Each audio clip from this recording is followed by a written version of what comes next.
Buddy, to USL Championship Soccer in the Eastern Conference Group F action as New York Red Bulls 2 hosts the Pittsburgh Riverhounds for the third and final time this season. David Goss and Steve Jolly with you for this one, and for two teams going in opposite directions. For New York, Steve, they're just trying to find a little bit of momentum, and on the flip side, Pittsburgh Riverhounds flying high but closing out a hectic three-game week. I agree, and good to see you, David. It's always a pleasure to be here. What a perfect day. We've got a perfect weather, perfect stadium. We've got two teams who, you mentioned, are going kind of in different directions, but this Pittsburgh team, one of the better, if not the best team in USL right now, especially in this little pod system, 6-1-0. They're scoring goals in bunches. I think they're over 3.5, almost 3.5 goals per game, so obviously Red Bull 2 has to think about that defensively. And for this Pittsburgh team, the goal scoring is there. The question will be defensively who does the work. And this man, Ryan James, coming off a Championship Player of the Week award, will do it in midfield today. Well, you know what, Ryan James, there's one thing you got to say about him. The coach, Bob Lilly, feels very comfortable with him. There's a couple different positions that he can slot him in, but Ryan James is Mr. Steady for this Pittsburgh team right now. Filling in for Canardo Forbes, one of the all-time leading assist men in USL Championship history. Big boots for him to fill on the flip side.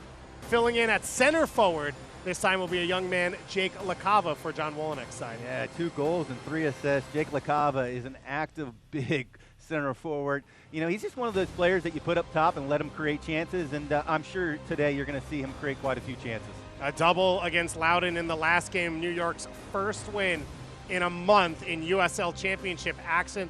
They are chasing Hartford for second place in Group F and a spot in the playoffs. Pittsburgh Riverhounds, as we said, riding high in first place. It's always good when these two teams get together. We've got some great soccer coming up for you here on ESPN+.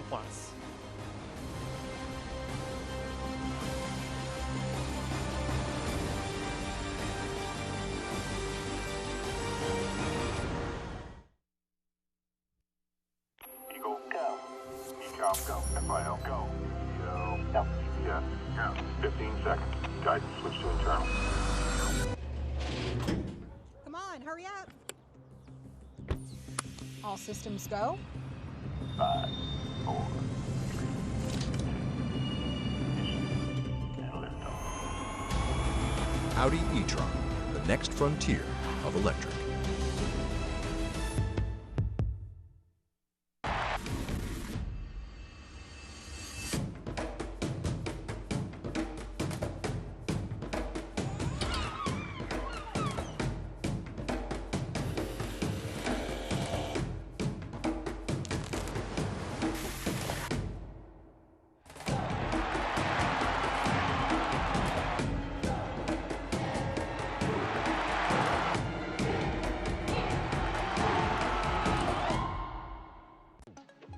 If you want to start something, or make some noise, if you want to change the world, or just how you see it, if you want to light up the dark, or own the moment, if you want to stay ahead of the curve, or take it right to the edge, there's nothing stopping you. It's been a while since we shared those last moments at home, and a lot has changed. The world shut down. We found ourselves lost, but we found a way. Our heroes kept us in the game, and our community came together like never before. This beautiful game will continue to provide us the strength to keep moving forward.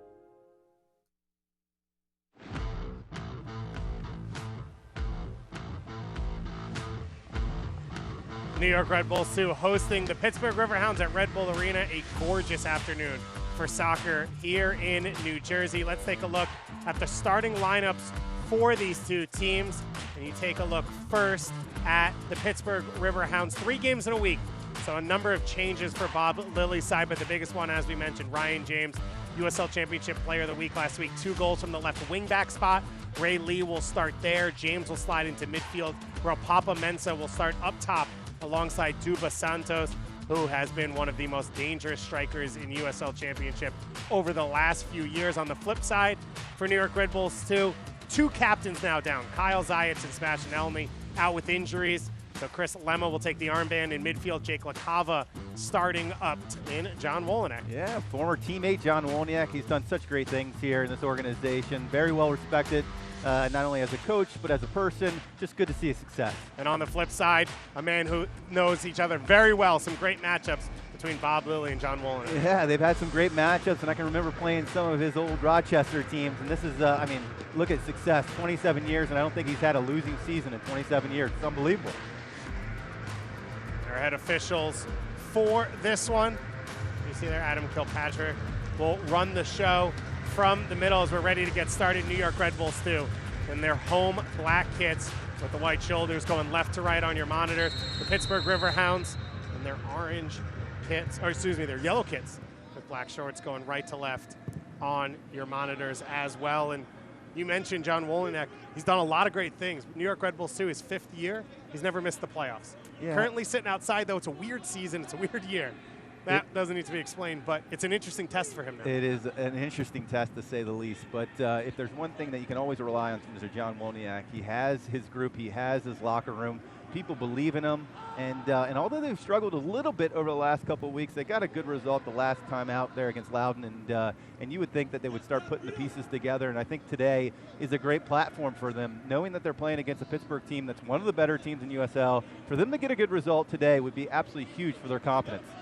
Hartford Athletic fans will be tuned in as well for this one, as in these small pod setups, it's not a lot sitting between teams right now. Good chase here for Torre. LaCava putting pressure on 2, and Dover blasts this one out for a throw-in.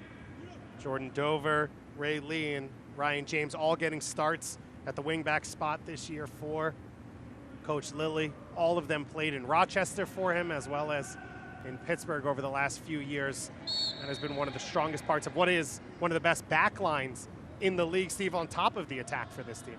Yeah, it's true. But right now we're going to see a set piece, and obviously these set pieces are absolutely enormous for this Red Bull team. They've got guys with plenty of size, whether it be LaCava or Torre. Obviously Kilwine's going to step up there as well. But this is a really good chance early in the game to test this Pittsburgh keeper. So the 2 central midfielders, Chris Lemma and Barry Sharifi, standing over this one. As you mentioned, the size of Kilwine and Boateng, the 2 center backs coming forward here. Be a threat in the box. All 11 players back to defend for Pittsburgh on this opening set piece opportunity. Chris Lemma, the all-time leader in appearances in New York Red Bull 2 history, serves this ball in, headed away by Duba. That was a good service. A lot of pace. You'd like to see maybe this Red Bull team crash the box a little bit more than what we saw right there, but it was a good service, and here they get another chance with this corner kick. Caden Clark comes over to take this one with Lemma. Clark, his first year of professional soccer at 17 years old, 4th in the league in assists. Lemma floats another one in, headed away again by Dos Santos. Now a chance for Pittsburgh to break out a little bit, the pressure put on immediately, and Lemma will go all the way back to the feet of Lapsley in goal. David, let's be honest with ourselves. Pittsburgh's going to come in today, and they're going to sit back with 5 in the back, and they're just going to look to counter. If there's one thing you can say about these Pittsburgh teams, that obviously they're very well coached. They know their roles and responsibilities when they're playing, and they're going to try to catch you on transitions. This is nothing unusual for any time any team plays against a Red Bull organization team.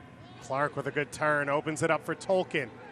Up the left side, into the feet of Torre. Torre gets by Thomas, and then has it knocked away. Well, you can see the pace there by Torre. Does a good job trying to make it to that in line and cut it. It wasn't a good defensive effort right there at the very end. He was cutting in and had all the time in the world in the 6-yard box. Got to capitalize on these set pieces, though. 3rd opportunity already in the opening minutes for New York. The first 2 knocked away easily by the big body of Dos Santos at the front post. Can Lemma do better here? Lemma waiting for the referee. Serves it in. It bounces in the box this time all the way through. Rito cuts it back. Jay curls one in, and no one on the end of it. Well, that is exactly what I'm talking about in terms of the importance of trying to capitalize a ball that bounces inside the box. We're going to see a nice little highlight here in terms of the ball, not once, but then it comes back outside of the 18. A good service there one time, and again it bounces inside the 6-yard box. That's really unacceptable. It's unacceptable, quite frankly, offensively, but more importantly, maybe defensively for Pittsburgh, and the keeper not coming out. Telio coming out and kind of demanding that space as well. Very fortunate there for Pittsburgh. Spoken like a true center back. Yeah, right.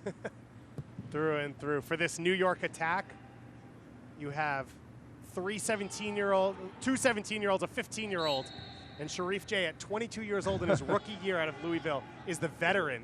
I know. It cannot be easy for this group. It's crazy. I mean, you got the maturity aspect, but you also have the fact that they haven't played much together. It's a tough situation, and that's not unusual in this league. The luxury for us in this league is we get to see young, talented players. You've spoken, offline about your appreciation for Clark's game, only at 17.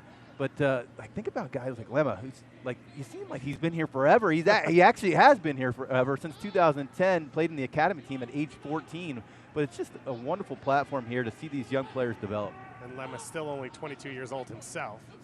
But as we said, the all-time leader in appearances, a veteran in terms of New York Red Bulls too. We mentioned it, Kyle Zayat's out for the year with a broken ankle, which was a huge hit to this team, especially with the unsure of who would be with this group coming into this pod play.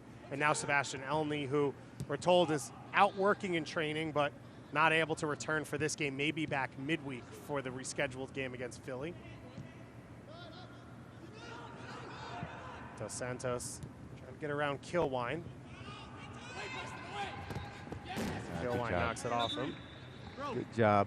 Obviously, Dos Santos is going to be a handful today, already scoring 5 goals so far. It's so interesting, this whole pod system and how difficult it is. It almost feels like, I don't want to compare it in terms of level, like college soccer in terms of how many games are in such a small space of time. It's so difficult. It's also interesting in playing the same opponent over and over.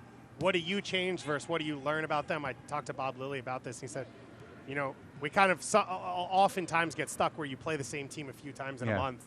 Just oddly the way the schedule works out. But he said it's easy to go through tape because you've got tape on your matchup just from a few weeks ago, but it makes it hard to figure out what you want to do.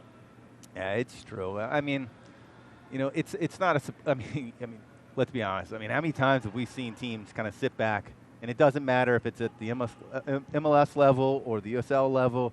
I mean, we have a system here at Red Bull, and Red Bull, you know what you're going to get. You know that you're going to try to press the guys out back. I mean, the back out wide guys forward. You're going to have some athleticism up top. It's going to be kind of tenacious defense. And that's why most teams that play this Red Bull system usually sit back and rely on counter and set pieces. That's really what happens. For New York, they got to find a way to open that up. Ties don't work for them right now. They're chasing in Group F as this ball goes all the way through the box. Jay's able to pick it up on the far side, 1v1. Lee's able to stone him and picks up the ball. Great defending there from Ray Lee. As James goes to ground on the attempt to build out. Now Dos Santos holding off 3 defenders, draws a foul. Dos Santos starting the year with an injury, or the restart with an injury. As you said, though, has 5 goals, working his way back now. Came off the bench a few weeks ago in his return against Philly, had 2 goals in 10 minutes to mark his return, and he's a guy who has loved playing at Red Bull Arena and against New York Red Bulls too in his career. Had 2 goals in the 2016 postseason here at Red Bull Arena, as he led Rochester to a 2015 USL Championship. New York Red Bulls too knocked out Rochester in penalty kicks in 2016 on the way to their championship win. And it's funny, you reach the point where animosity becomes respect, and you can personally feel it in John Wolyniec and Bob Lilly. As we see this chance here for Pittsburgh, Robbie Mertz getting in the box, sets up Dos Santos, and cleared away by Rito. Good decision there by Rito, being in the right space defensively, and you don't have to look pretty right there when you're inside the 6-yard box. You just get it away. And I was going to say, this week you could feel how excited these 2 coaches were to coach against each other, because they know the quality of game they're always going to get. Yeah, I mean, that's kind of the luxury that we have today. Not only do we have a perfect setup in terms of facilities, but also weather, but you've got 2 teams that you can feel comfortable knowing that there's going to be a good style of play. You're going to have some young, talented players in a great form that we're going to see here. And speaking of young, talented players with the ball at his feet right now, you got Clark, only 17 years old. 4 assists this year. Had the game winner against Loudoun United, his first career pro goal last week. That 3-2 win on the road against Loudoun. Much needed by New York Red Bulls too. This ball goes down to line 4. LaCava one-on-one with Thomas. Has it knocked away. LaCava in possession. Finds the feet of Clark. Good defending there by Ryan James coming back. And now Mensa looking to break the other way. Full work by Mensa to keep possession.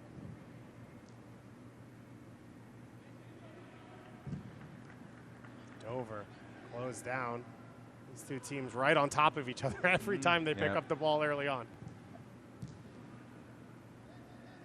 This was the quality of game, energy level of game we expected to see between these two teams, even with Pittsburgh, their 3rd game in a week.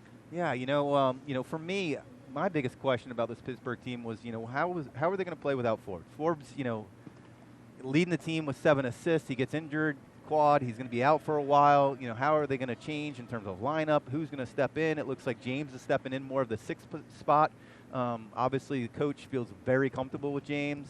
How are they going to respond to that? But this is a team that has no fear getting forward. And you can see right away, and it's going to be Kilwine picking up, I'm sure, a yellow card at least right there. Bone-crunching tackle there from Kilwine to open this one up. Fans, don't forget, don't miss a minute of action in 2020. Sign up today and get alerts all year long by following your club on ESPN.com. Search for New York Red Bulls 2 or the Pittsburgh Riverhounds, and then click the follow button to keep up with the latest news and scores, plus get reminders on New York Red Bulls 2 and Pittsburgh's next match. Go to ESPN.com now and click follow for your club. We're going to have to keep an eye on that Kilwine yellow card, especially so early in the game. Obviously, he's a physical defender, but when you're playing against guys like Dos Santos and Mensa who have a lot of pace, sometimes you can get in trouble when you've picked up a yellow so early.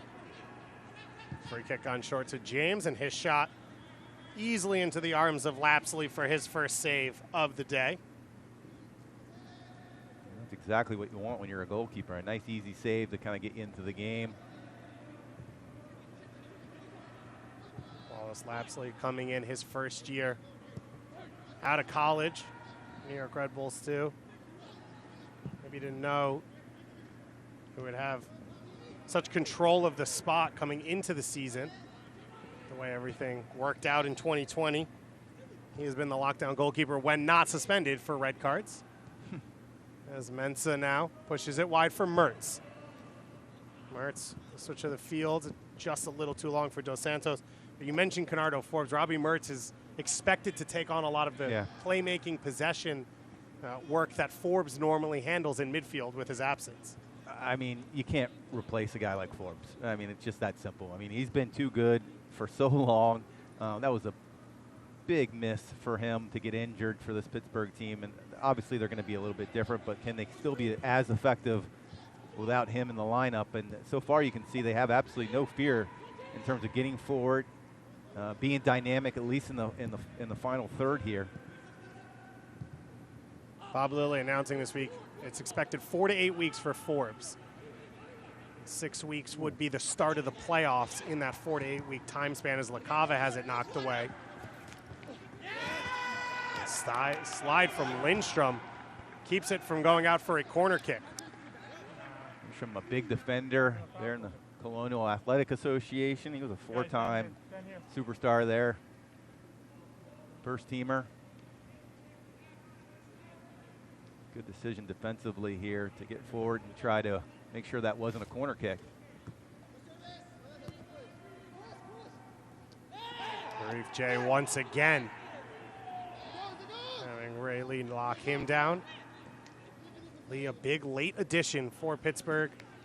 Was supposed to spend the year with Chattanooga in Nisa before that season was closed. So returning to Pittsburgh for the second time to play under Bob Lilly, and that gives this team the versatility to move James into midfield for a game like this. Lindstrom again goes to work. Bodies Jay off the ball. And now the rookie Griffin up the line. Boateng wins it back for New York. Roy Boateng missing 98% of the season last year with a hip injury out of college, and has played all but one game this year. One thing you can say about this Red Bull defensive lineup with those two, Kilwine and Boateng, as center backs, I mean, that's a solid center back tandem to say the least. And for a New York pipeline where Yeah. it's become quite obvious, we saw Sean Nealis get the start this week in MLS, and of course what Aaron Long has done coming out of the New York Red Bull 2 setup. James down behind the ball. Mertz once again looking to make something happen. Turns it over there as Torre comes back to help defend. And now Lemma looking to start the counterattack the other way.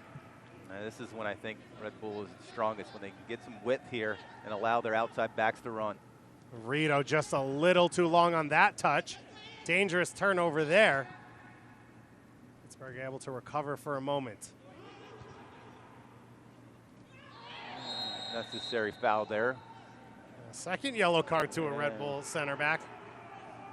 John Wolyniec can't believe it, but I think it's a pretty understandable card.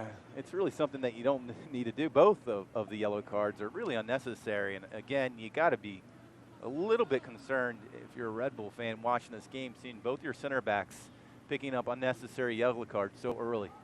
Almost like he lost the ball there and ran straight through the attacking player. The Mike Pecky special on that one, right? You said that, not me, buddy.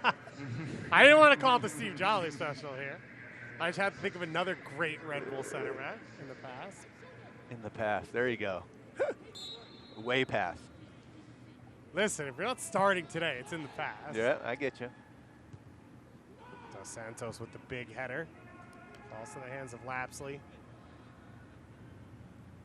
Wallace Lapsley, the exact player you want on your team right now. He was a major in infectious diseases in college and Spanish. So he's bilingual, and he's the only one who understands what's going on in the world, probably in the entire soccer sphere. Right.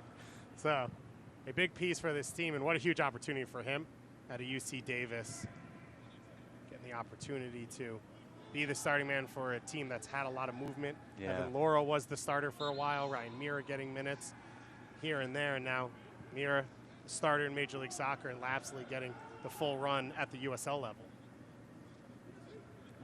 After The first 15 minutes, you'd like to see both teams settle down a little bit more. Kind of have their midfielders maybe dictate the pace of play a little bit better than what we've seen here in the first 15, 20 minutes. I know they're still kind of filling each other out a little bit, but a little bit smarter in the final third.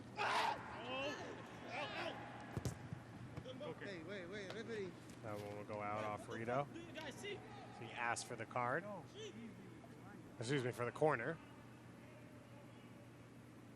For these two teams, you said for New York, you don't want to play out of the back too much, and we've seen Pittsburgh much better in possession this year than they had been in the past. How does New York then generate chances if they're not able to create opportunities off of the press?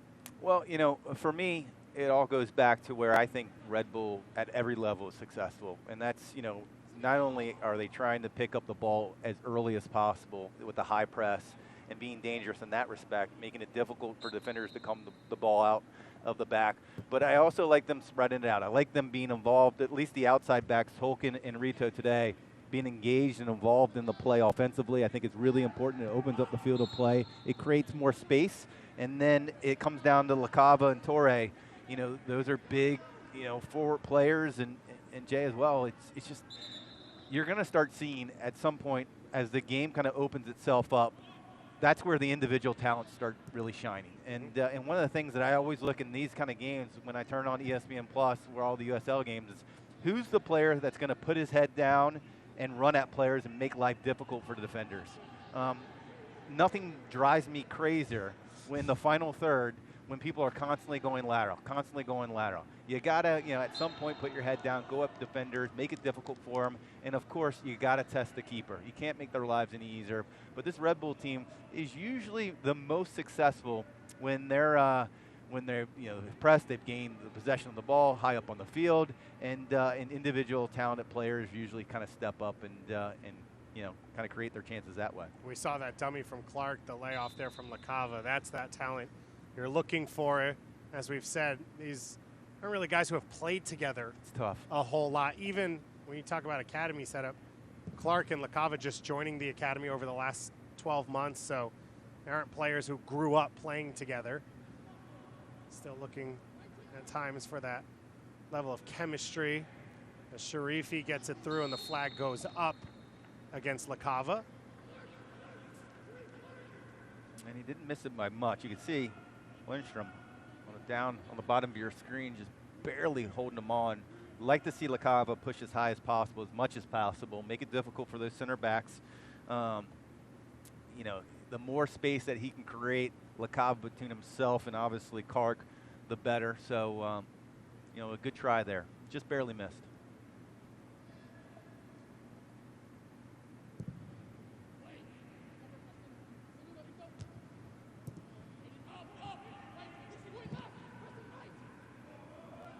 Jay now pushing the other way. LaCava with a number of yellow shirts around him. Somehow gets out of it. Down the line for Jay, who's in an onside position. Early ball over the head of everyone. Jay's not going to be happy with himself with that service. That's a ball that's easily, you just put on the ground and let somebody run the near post. You could see his reaction right away. He knew he made a mistake there. But a good chance. Good job by LaCava. I mean, that's kind of how LaCava works. People try to win the ball against him, but he's such a big kind of player that it's hard to really dispossess him. Since 1947, Select has been the leader in soccer ball quality and innovation. Select is the official ball supplier of the USL Championship and many of the elite leagues throughout Europe. For the latest Select products and special offers, please visit selectsportamerica.com. So a half chance there for New York. That man, Danny Vitiello, yet to make a save in this one. Another big opportunity for him, just his fourth career professional soccer game. A native of Massapequa, Long Island. Got his pro debut here at Red Bull Arena about 2 months ago. So a special opportunity for him. Had the start against Loudoun on Wednesday. Saved a penalty kick in the 16th minute after Pittsburgh had gone up on 2 PKs in the opening 6 minutes. So 3 penalties in total in the opening 15 minutes of that game. But Vitiello made a big save to keep his team ahead and ended up being a much more straightforward victory for the Riverhounds after they went on the road and beat Hartford to open up the weekend 3-0 to open up the week. And now Mertz trying to get his team their first lead here. Mertz serves it in. Headed up in the air by Kilwine. Lindstrom trying to keep it alive. And New York looking to break now. It's Rito, the fullback, flying forward. He's got a lot of yellow shirts around him. Lindstrom tries to slow him down. And then a foul called against Lindstrom as the yellow card comes out. Yeah, I like that call. You could see the center official waiting to see what was going to happen. The defender was kind of grabbing on him a little bit. And here you got a situation now. I mean, this is the place where I think a lot of opportunities kind of create themselves. It's out of the way at least, 30, 35 yards out. Usually, more often than not, you're going to see the other team pick up the wall around the 18-yard box. So there's going to be some space. For me and my money, I always say you got to throw this to the back post and let your big guys go for it. So Adam Kilpatrick, our head official, and active opening 25 minutes, 3 yellow cards shown. We've talked about how good the matchups have been between these two teams, more importantly between Bob Lilly and John Wolenek over the last 5 years. 3 years of playoff games and back and forth, but always physicality. So the yellow cards early definitely fit that, as Lemma and Sharifi over this huge free kick. Lemma puts it on goal, very easily taken by Vitiello. Maybe a little ambitious from that far out, but hey, like I said, you got to test that keeper. Lemma, his best year of scoring in his pro career last year, 5 goals to go along with 6 assists, but not exactly Juninho on set pieces that you would expect. And you see Lemma wearing the captain's armband today, showing that confidence at least, as LaCava here rolls it on for Torre, gets around Lindstrom, one-on-one with the keeper, and the tackle made by Lindstrom. It's been an active first half for the Swedish center back. That might be the biggest play of the game. Yeah, without question. A really good job defensively by Lindstrom at the very end right now. Cuts the space, so easy to foul a player right there, but goes down exactly the right time. Good positioning relative to LaCava playing that ball off to Torre. But that was a legitimate opportunity that was stopped single-handedly there by Lindstrom. Playing left center back, coming all the way across the field to make that play. Now Lemma with another set piece. This one alive in the box still. First touch by Mensah. Jay trying to keep it in. A huge collision. And a yellow card will go one way. I believe it's on Jay. As the pointing goes in that direction, but we'll see what Adam Kilpatrick decides as he calls for the trainer to come on. And ball goes up in the air there, and you can see kind of Mensah trying to decide on if he wants to go in at the last minute, and then almost with reckless abandonment, you see Jay coming in, and looks like the training staff of Pittsburgh is going to come out here and hopefully. And a tough one there is Jay had eyes on the ball, went in the air. Yeah, it is a tough one, but, you know, the way he leaves his feet a little bit, it's kind of like he doesn't know if he wants to go to the ball or not, put a head on it, and that's where I think it's an easy yellow card. As Lemma now is asking for that same explanation from our head official. Opening 25 minutes here, still 0-0 between these sides. David Goss and Steve Jolly with you here from Red Bull Arena. The 2020 home for New York Red Bulls too. We hope they'll be back at Montclair State University next year, and we hope for a lot of things in the coming months, but we've been glad to see some soccer and some good soccer in the USL Championship so far in 2020 since the restart. And as we've mentioned a couple times, a change in the conference standings and the schedule as every team put into a regional pod in the East and Western conferences, and the top 2 teams from each pod will be making the playoffs, as John Wolenek now probably refusing his explanation as usual. Yeah, well, that's the beauty of John. As a good coach often has. But you mentioned the pod system and how important probably right now that every point counts for this Red Bull 2 team. You got to get 3 points now. You know, obviously Pittsburgh has had a lot of success in this pod system, leading the Group F 6-1-0 and scoring goals in bunches. But now it's this Red Bull team that needs to find some consistency and get their 3 points, especially here at home. New York Red Bulls 2 right now, 6 points behind Hartford for second place, but with 2 games in hand for New York. So 2 more games played, for New York. It's a better way to explain that, the correct way. And they've lost to Hartford head-to-head twice. But the final matchup, the last game of the regular season. So for New York, it's an uphill battle. It's a little thing, Dave, but one thing I'm really liking, I haven't seen Mertz play very much at all, but one of the things I like about him as a player is that, you know, even when the ball's, you know, in his direction, you can see that he always has his heads up. He's always looking for his front runners. We talked about the importance of a counterattack with this Pittsburgh team, and you can see how they can be successful with a guy like Mertz because he's always looking at the next pass. You know, if there's going to be a dangerous ball, you get the feeling that it's going to be from a guy like him where he sits in that midfield spot, tries to create some space for himself, has some time, and lifts that head up. And with the pace that you have with Mensah and DeSantos up top, could be a dangerous threat.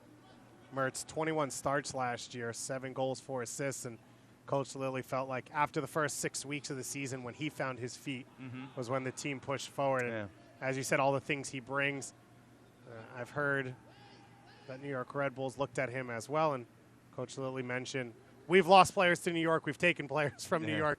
It's been a battle back and forth, but Mertz, the hometown kid, has been a huge piece for the Pittsburgh Riverhounds, and he'll be even bigger with Forbes out to close this year.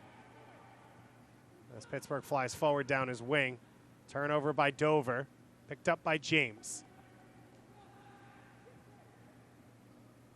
James coming off those 2 goals against Hartford last weekend.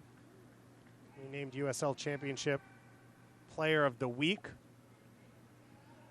Scored some really pretty goals, some beautiful team build-up goals for Pittsburgh on the road against Hartford.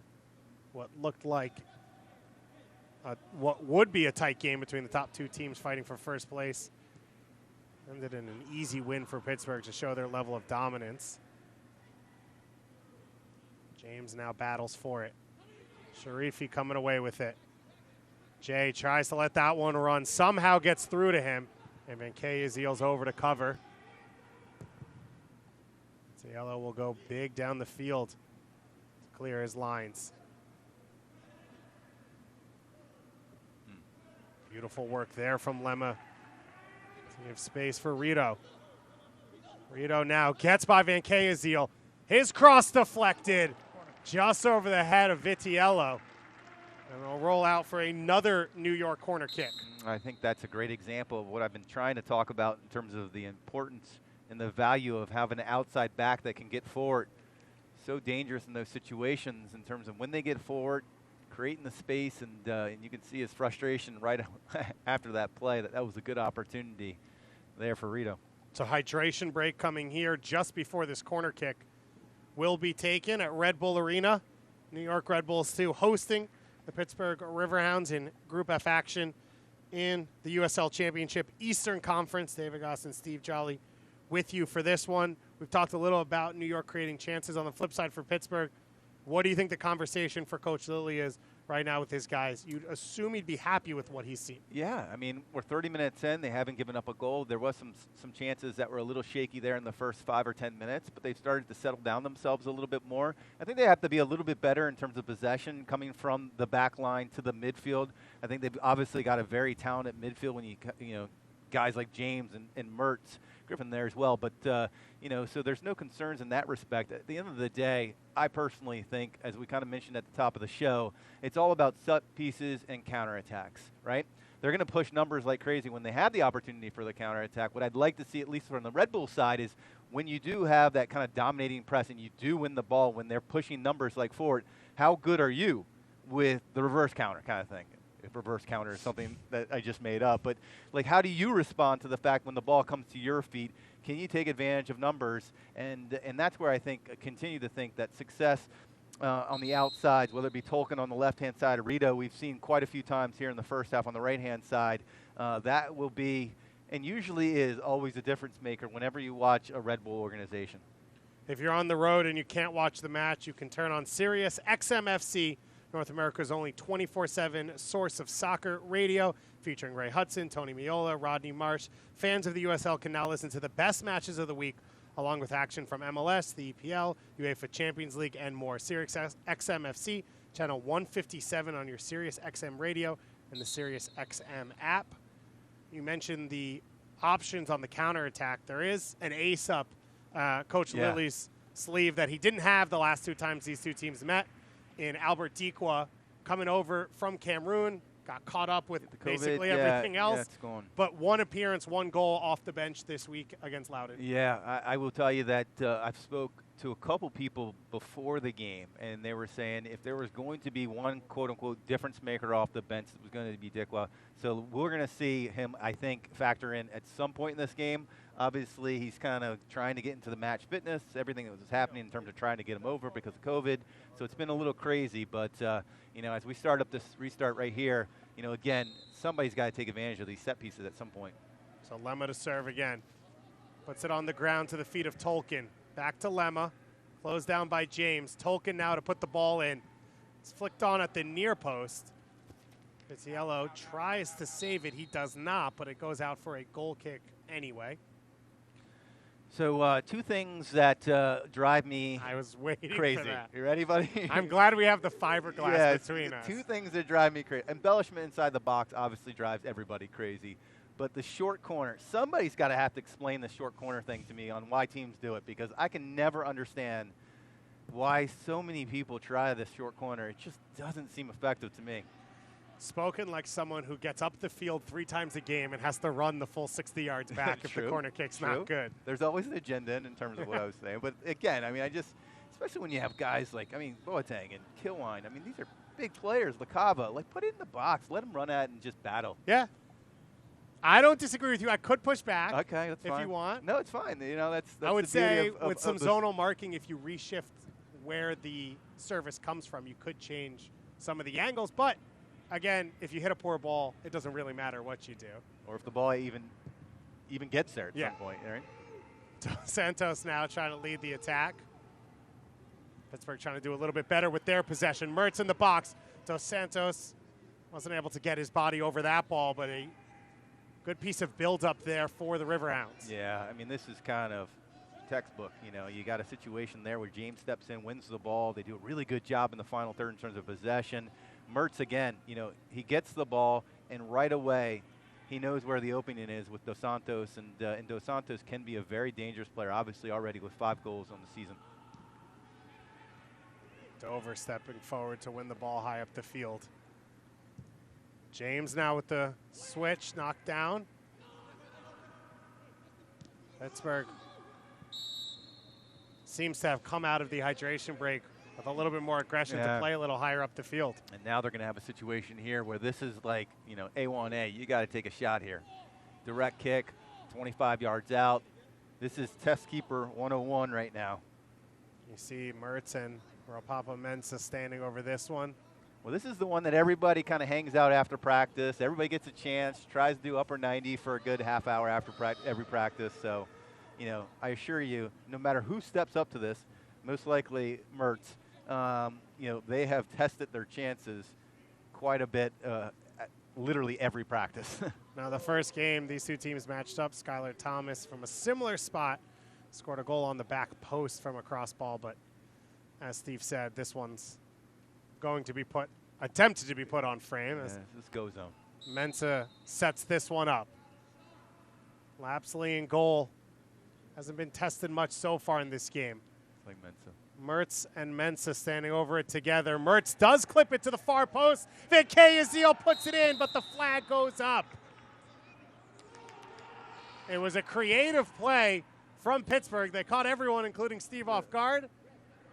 But in the end, the flag goes up on Van Kayazeel on that far post.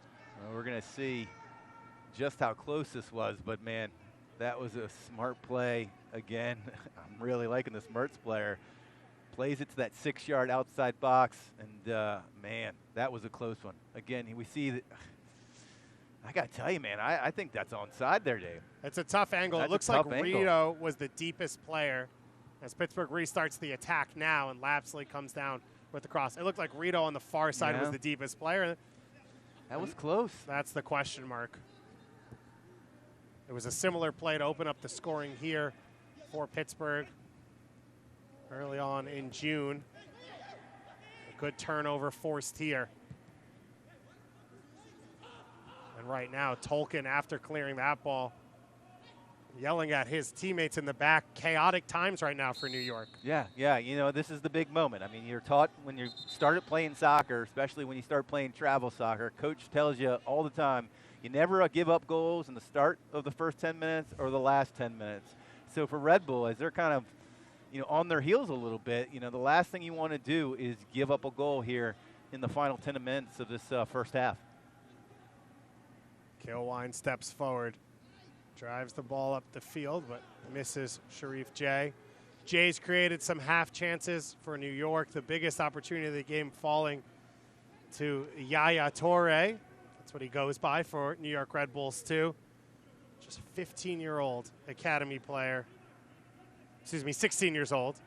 Out of Trenton, New Jersey, getting the opportunity. In this one, just his second career pro start. It's a big tackle from Lindstrom to knock that one away, and then Pittsburgh just moments ago putting it in the back of the net before it was called back or offside against Van Kayazeel. My brain's going crazy now thinking about 16. I was a junior in high school, not knowing what the heck I was going to do with my life and what soccer meant, and crazy. And Torre now, this is 7th pro soccer appearance. Unbelievable. It's a different ecosystem nowadays. It is definitely a different world. fortunately, for everybody. The first signing in New York Red Bull 2 history was a 15-year-old named Tyler Adams. Never heard of that guy. Yeah, it worked out pretty What well happened? on that one. Who's that guy? Well, instead of studying abroad, he just moved to Europe at Yeah. the age of 19. He did it organically. Yeah. You know, he's going to learn, you know. Scored in the Champions League quarterfinal, Man, and now a starter for Red Bull Leipzig when healthy. I got to tell you, man. I don't know about this World Cup, but the next World Cup, there are some talented young players around the world from America. And a lot of them have come through this setup now. Yeah. Opportunity to get pro minutes. We've seen the last few weeks guys like Brendan Aronson and Mark McKenzie, the things they've done, and all of those players getting their start in the USL Championship. We'll talk a little bit more after the set piece, but I mean, at 16, I was joking about it. I mean, I'm a high school junior playing, you know, Tuesdays and Thursdays in practice and then having games on weekend. That's about it. Lemma and Sharifi. Sharifi serves it in, and Vitiello takes it. For example, Alfonso Davies made his debut in a USL Championship at the age of 15. An unbelievable talent there. Yeah. I mean, how many times do you see the highlight films there at Bayern?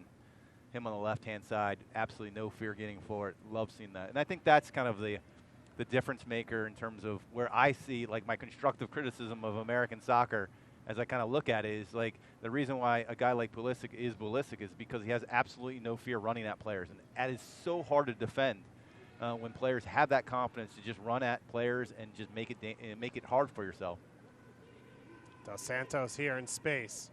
Pulls it back. His cross blocked. Griffin, beautiful first touch there. It's knocked away. Lee gets to it. Boateng with a dangerous clearance. Now James back on top of it. Clark trying to start the counter the other way. It's Lemma down now, back behind the play. That's where, as a young player, you got to be a little bit smarter. It's okay to lose the ball every once in a while, but now tactically, can you be smart and not give up a set piece here, especially as you're going in the waiting minutes of the first half? You know, you just kind of keep your composure, no fouls, especially with the back to the goal. Just let the player kind of keep possession a little bit. But now you see a Pittsburgh team that's already been so dangerous here, now has a really good opportunity. Robbie Mertz, a local Pittsburgh kid, played a little with the Riverhounds Academy. As he floats this one in, Lapsley comes out and takes it, but just 2-3 years later in life, he would have been the Riverhounds Academy player with the new academy structure that's been built out in the USL Championship, especially for Pittsburgh. Starting to build a soccer empire in Western Pennsylvania, where areas like guys like Pulisic come from. Yeah. It's good talent. Well, I don't know if we can go as far as Hershey, Pennsylvania, as out there in the western Pittsburgh area, but yeah, you're the Pennsylvania native. We've reached my geographic limits with this well, conversation. I'm Philadelphia, so on the east side we go a little bit differently in terms of what we think about people in yellow and black. Got it. I'm already scarred just watching all this yellow and black. It's a pretty good sports city, To say the least.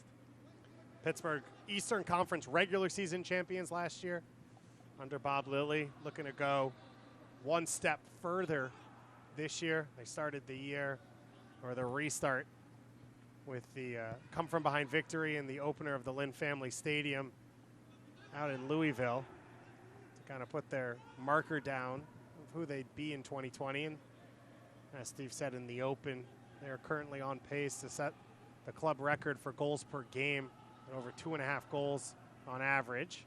Lacava now trying to get by Van Keeziel, who controls it. Torre there, and Van Keeziel strong in that tackle when he had to be. Yeah, good job and a good decision defensively to pick up that ball. Dover with a beautiful ball there to start the attack for Mensa. Now Mertz following up. Black shirts closing around him. Lee with the early ball, and it's blocked and then cleared by New York. Dying moments of the first half here. This is the third and final matchup between these two teams. The rubber match, New York, a 2-1 win here at Red Bull Arena to open up the series in 2020. There's Jake Lacava earning a penalty kick in stoppage time of the second half to win it, and then Pittsburgh, a dominant performance from the first moment at home. A 4-1 win in Pittsburgh. And now New York looking to get on the attack, and Lindstrom wins it back. Starting to see a little bit of fatigue settle in right there. Jay a little slow in terms of reacting to that pass there from Clark. Boateng with Mensah on his back. Mensah wins it off of him over Lapsley, and a lead going into the halftime locker room. Ropapa Mensah with his 4th goal of the season. Well, we talked about how dangerous this Pittsburgh team can be. They score goals in bunches, and the reason being is they got talented players like Mensah here. Lee with plenty of time plays the long ball, and Mensah does a great job just kind of knocking Boateng off the ball, and that nice little chip there. I mean, that's confidence right there. You can see how he just looks up. Nice little chip over Lapsley, and this Pittsburgh team picks up a huge, huge goal here in the final minutes of this first half. And you talked about the formula for them coming into this game. They've defended stoutly. Yep. They've been comfortable with numbers behind the ball. And then a mistake there from Boateng. It looked like the early ball, Boateng maybe didn't even know Mensah was there. Yeah, you know, and you look at the replay, and did he recognize that Mensah at one point was like, whoa, wait a second here, Mensah's right on me. And then for him to be pushed off, I'm a little surprised, quite frankly, knowing Boateng and how strong he is. For him to be pushed off by Mensah the way he was, that's a shock. So a huge goal. As Steve talked about a big momentum moment in the final 5 minutes of the first half for Pittsburgh. And that's kind of been the story this year for New York Red Bulls too. Yeah, big moments that they've lost. Momentum they've had and not capitalized on, and still only 1-3 here at home in 2020. Well, capitalizing on your chances is becoming a theme right now for the, obviously Red Bull and also Red Bull 2 right now, quite frankly. And they have created plenty of opportunities here in this first half and just haven't capitalized it. And you got to give credit to this Pittsburgh team. They've done just about everything right so far here in the first 45 minutes, but now they've got to defend a big, big set piece right here. Sharifi and Lemma. Lemma to serve it. Hits it low. Headed away by James. Alive on the top of the box. Dangerous moments here as Pittsburgh looks to counter. Mertz with his first touch trying to switch the field. And Jay brings it down and back to the feet of Lapsley.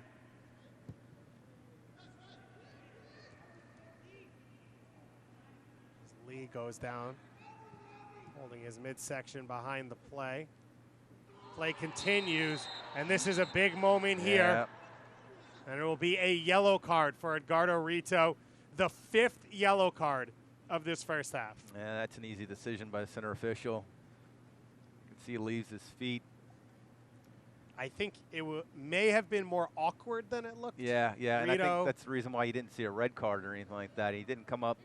It looked like in terms of the run of play, studs up, and it was just like an awkward kind of tackle of not knowing exactly what he wanted to do. And it's, you see here, he comes in a little late. Oh, you never want to leave. Pretty ugly.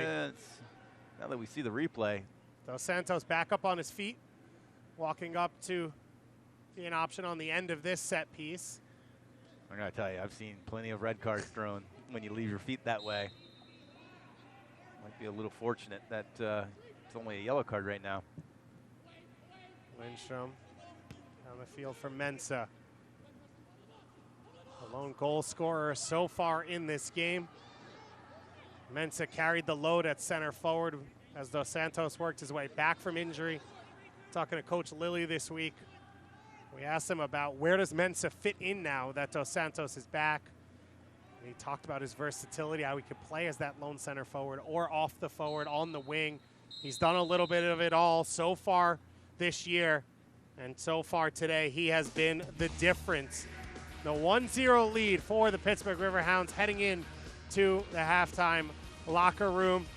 New York Red Bulls too, they're in must-win territory, and they've got a big 45 minutes coming up for a young group. They've created chances, they've been dangerous, they have not been able to find that final ball, and this man Ropapa Mensah was able to get it done so far, his 4th goal of the season. We'll have first half highlights and second half action coming up in just a moment for you here on ESPN+. You spent the past few months taking extra precautions to keep safe. Thank you for that. Now it's time to remember that staying healthy is part of staying safe.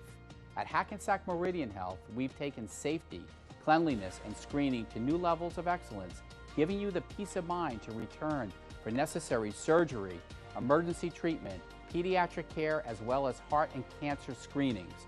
Our healthcare heroes are ready to care for you.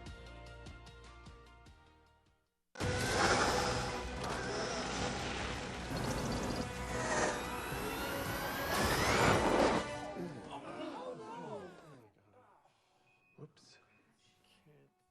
Was all-wheel drive engaged on that? Didn't feel like it.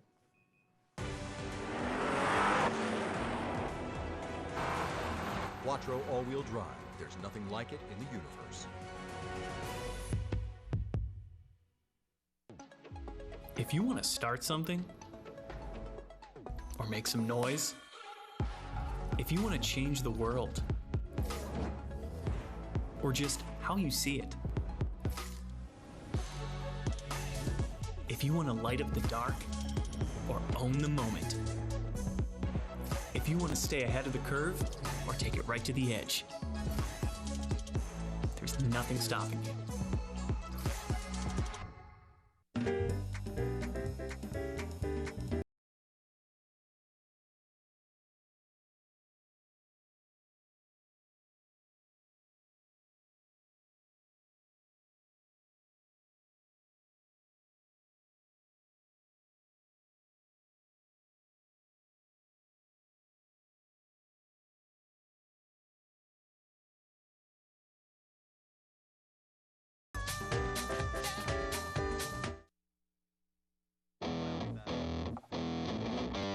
New York Red Bulls through hosting the Pittsburgh Riverhounds for the third and final time in 2020, at least the regular season. The Pittsburgh Riverhounds sitting on a big 1-0 lead here as they are currently in first place in Group F. They're also in first place in the Eastern Conference in what has been a wild and wacky year of 2020 action. Let's take a look around what we've seen so far for the Pittsburgh Riverhounds. And we talked about Ryan James coming into this one, and he's been strong in midfield. Yeah, the midfield has really been the difference maker there, and you can see Ryan James, the coach has a lot of confidence in him, and there's a reason for that. He's sitting in more of like a number 6 position, but he's dictated a lot of the pace of play here for Pittsburgh so far in the first half. Ryan James, we mentioned USL Player of the Week last week from the wingback position, has shown his versatility as he's done for years under Bob Lilly. On the flip side, Jake LaCava hasn't played center forward much in his young professional career. What have you seen from him? Yeah, he's a big player. He reminds me a lot of a Connor Casey to some degree. I'm going old school there for you, but he has to be a little bit better here in the final third. But he's created some good opportunities for other players, which you love seeing. I'd like to see him get a little selfish now, especially inside the box. We saw a couple balls hit, inside the 6-yard box, get on the end of that. As a goal scorer, you don't care how they come, you just care that they come. And so I'd like to see LaCava be a little bit more engaged and create more opportunities there in the second half. Conman references always appreciated. I don't know if LaCava has the Dodge Durango. Okay. Whatever it is, Connor's all right. driving. Talking about center forwards for New York Red Bulls, too. Their leading scorer this year is Sebastian Elney. His second year of pro soccer, won a championship with the Maryland Terrapins out of Boca Raton, Florida, of course, where Josie Altidore is from, and some other great soccer players, and a player who, it was a tough first year, but had really grown into his game, and we are excited to see come back at some point this year. Yeah, sooner than later, hopefully. I mean, obviously a very talented, athletic player, comes from a very good college system in terms of Sasha right there, and, there's a big expectation for a player like Elney. Signed right out of Maryland, was an influential player last year and a bigger player this year, wearing the captain's armband in place of Kyle Zayats. So our best to him, who we hear he is back in training. We are hoping to see him very soon, but we've still got a lot of action coming up here at Red Bull Arena. We'll be back with a look around the USL Championship coming up here at halftime on ESPN+.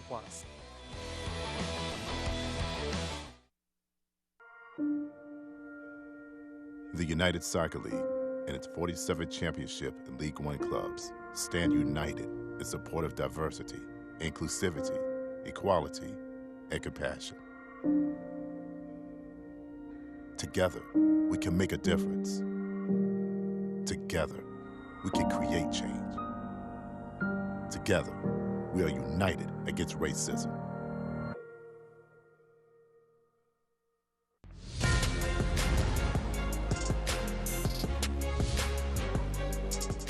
Zappa flicks it up for Brett. It's an outstanding combination, and a winning combination at that.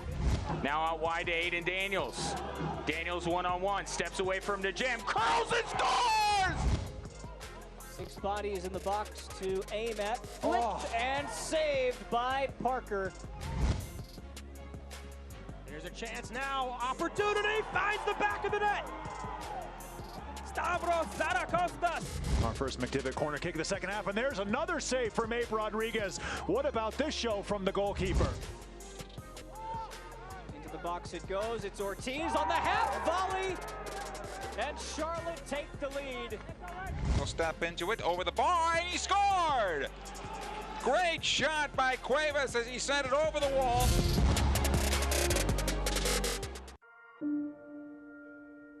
The United Soccer League and its 47th championship in League One clubs stand united in support of diversity, inclusivity, equality, and compassion.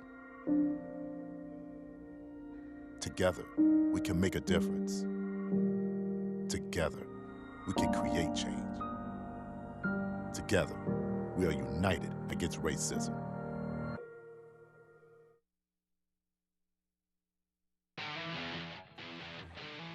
Well, take a look at that here at Red Bull Arena. Some legends on the wall. There you go. Thierry Henry, but more importantly, Steve Jolly here in the booth with me. I am graced with excellence here for today. You know how many times I've gotten like calls in the middle of like calling a game, and somebody's like, you know, on the other side, on the east side of the stadium, going, "How in the heck are you next to Thierry Henry? Does he have any idea who you are?" Guarantee you no. Game respects game. That's all we know. Talking about game, there's been some incredible moments in the USL Championship over the last few weeks and months. The Tampa Bay Rowdies, they could be on the verge of clinching a spot in the postseason already, depending on how results go this weekend. Alongside Miami, San Antonio, the last team to be undefeated in the USL Championship, and they're doing it with some incredible young players. Jose Gallegos, just 18 years old, and Leo Torres at 16, making his USL Championship debut earlier this week. And then you take a look around the league, the Phoenix Rising cruising once again. Former New York Red Bull 2 great Junior Flemings just getting better and better in his USL Championship career. You take a look at the standings here. New York Red Bulls 2, they are chasing the Hartford Athletic for second place, well behind the Pittsburgh Riverhounds, who are sitting pretty in first place. But with so many different games played, it's chaos. All you can really do is focus on yourself. Yeah, you can only focus on yourself. And you look at Pittsburgh, and obviously the first thing you see is this goal for. I mean, this is a Pittsburgh team that is dangerous, and they're doing everything right now. So it's important in the second half that this Red Bull team kind of figure out something to get some points. St. Louis FC now we know will be their final season. A big win last night against Sporting KC2 for them and Real Monarchs, amongst what is the chaos that has been soccer in Utah, and the uproar around Deloy Hansen, who will now sell the Real Monarchs alongside the Utah Royals and RSL. The Monarchs still able to get a result under Hamilton Olave. They have been impressive once again coming off their USL Championship win. Let's take a look at the stats here from this game, though, and see if you kind of knew what the deal would be coming into this game, the way these two teams would play. New York, a little bit more possession, but just not the chances to show for it. Not the chances to show for it. I mean, we saw a couple opportunities there in the first 10 or 15 minutes where balls were dropping inside the box and we weren't capitalizing on it. But, you know, you got to give all credit to Pittsburgh right now. They came in with a game plan. We knew exactly what to expect. I mean, there was no surprise here. They were going to be organized. They were going to defend, and they were going to try to counter, and that's exactly what they've done. So they've created some, some opportunities, and good job, defensively, good job in the midfield with Ryan James and Robbie Mertz, and of course Mensah with that finish. Mensah getting it done up top. The other thing we knew, it would be physical. 5 yellow cards in that first half. More to come here in the second half. Of course, 5 substitutions available to both teams coming off the COVID-19 layoff. So plenty of opportunities for these two coaches to maybe change some things up some more, some really interesting pieces on the bench for both teams. We'll see what these coaches have in store for us. We'll be back with second half action coming up here on ESPN+. It's been a while since we shared those last moments at home, and a lot has changed. The world shut down. We found ourselves lost, but we found a way. Our heroes kept us in the game. And our community came together like never before. This beautiful game will continue to provide us the strength to keep moving forward. If you want to start something, or make some noise, if you want to change the world, or just how you see it, if you want to light up the dark, or own the moment, if you want to stay ahead of the curve, or take it right to the edge, there's nothing stopping you. Eagle, go. ECOM, go. FIL, go. Go. ECS, go. 15 seconds. Guidance, switch to internal. Come on, hurry up. All systems go. 5, 4,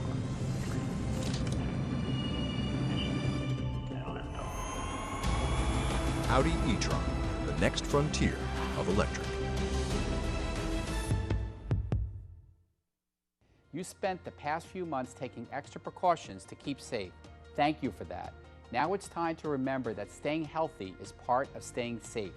At Hackensack Meridian Health, we've taken safety, cleanliness, and screening to new levels of excellence, giving you the peace of mind to return for necessary surgery, emergency treatment, pediatric care, as well as heart and cancer screenings. Our healthcare heroes are ready to care for you.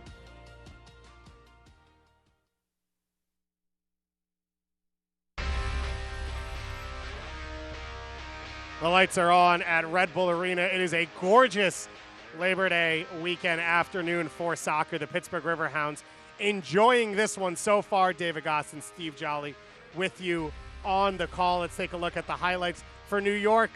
They had a few opportunities to kind of get out on the break when Pittsburgh pushed up, and they were dangerous at times. Yeah, and I mean, as I mentioned during the first half on the right-hand side, Rito's done a really good job getting forward. You can see how much pace he has. This is Red Bull 101, right? You just you get your outside backs running. They're dangerous at times. It opens up defensively the other team, and you know, right here, you just got the feeling that it was just a matter of time that somebody was going to capitalize, and unfortunately for him, it looked like it was deflected and went off the inline. We saw Sharif J. and Jake LaCava create some opportunities as well. A big chance for Torre. This was the first time we saw the ball hit the back of the net. The flag just going up on Von Kayazil, but a gorgeous play for Pittsburgh. Yeah, and obviously would love to see a different angle there because it looked like a really good ball there by Mertz and timed run. But in saying that, just a couple minutes later, you know, Pittsburgh was rewarded by, you know, you'll see this play, how it kind of builds itself up. A good ball, first ball there by Lee, right over the end line. And I don't think Boateng knew exactly where Mensah was at the very beginning of that turn. And then Mensah was physical enough to knock him off the ball. And what a great little chip there. Love the confidence, love the composure. And you talk to people around the game, they said there's things where Papa Mensah does you can't teach. Yeah. The things he doesn't do are the things Bob Lilley's known well for teaching. Yeah. And this is a big year for him, his fourth goal of the year. Let's take a look at that schedule for New York. They were supposed to have off midweek this week, but a game canceled 2 weeks ago with the Philadelphia Union. That one's moved to Wednesday. Then they travel to Hartford to close out the week. You've got Atlanta United 2, the only game left for New York Red Bulls 2 outside of their pod coming up. And for Pittsburgh, it gets very straightforward from here. One game a week to close out the season, none against New York Red Bulls 2. And Pittsburgh riding high. The odds makers have them at 99% that they'll make the postseason. That's pretty good. There you go. You're an investor. Yeah, that's stock you buy. Yeah, I know. That's stock you buy. Those are numbers that I can handle. But, you know, listen, this Pittsburgh team needs some rest. I mean, they've played 3 games in the last, 9 days. You know, for them to come into Red Bull Arena and play, as I think, as well as they have, is a testament to the, you know, their style of play and how organized they are. But, you know, if they can come in and get 3 points here, especially knowing that, you know, this is a Red Bull team that needs to push the game a little bit, you know, this would be huge, huge for this Pittsburgh team. That might even move it up to 100% after that, right? They may be locked in. Saying there's a chance. 45 minutes to go here for these two teams. 0 changes at halftime for either side. 5 subs still available for these two teams. David Goss and Steve Jolly with you here from Red Bull Arena. Pittsburgh Riverhounds in their black and yellow. Going left to right on your monitors, New York Red Bulls 2 in their home black kits with the white arms going right to left. We talked about in the first half, Albert Dikwa, big potentially creative sub on the bench that Pittsburgh's excited to have back. Omar Sow as well, who had a gorgeous goal against the Riverhounds in their last matchup. The first time volley off a long ball, who has been out with injuries, working his way back. And you'd expect to see him come on at some point soon for Coach Wolenek. Good turn there from Torre. Trying to speed out between Thomas and Griffin, closed down. Then turned over by Thomas. We've seen, or at least on the right-hand side, Rito's done a good job getting forward. Love to see Token get a little bit more down the line here on the left-hand side. But, yeah, this is a big 45 minutes here for Red Bull. I'd love to see up top Sosi Torre and Lacava be a little bit better in the final third, quite frankly, and even sometimes get a little selfish. It felt like on the run Torre had through, he was almost more scared to miss than ready to take that opportunity. And we've seen now Lacava's turned a few players, Sharif J as well, and no one's, as you said, had that final quality. When we saw New York start the first half with a number of set pieces, they haven't been able to find anything off them. Lemma now to serve it in. Curl to the far post, knocked down in the box. Clark's shot goes wide. Well, you talk about capitalizing on opportunities, and that was a perfect example there of a really good service inside the box that comes by Lemma. It comes back to Clark, and man, he's going to want that one back there, David. I mean, he was wide open, 14 yards out. Worst case scenario, you got to put it on frame and hope for the best. Clark with the game winner against Loudon, his first goal of the season in the last game. 4 assists, has him in the top 5 in the USL Championship for assists across the season at just 17 years old. He has been a constant in the lineup for Wally so far this year.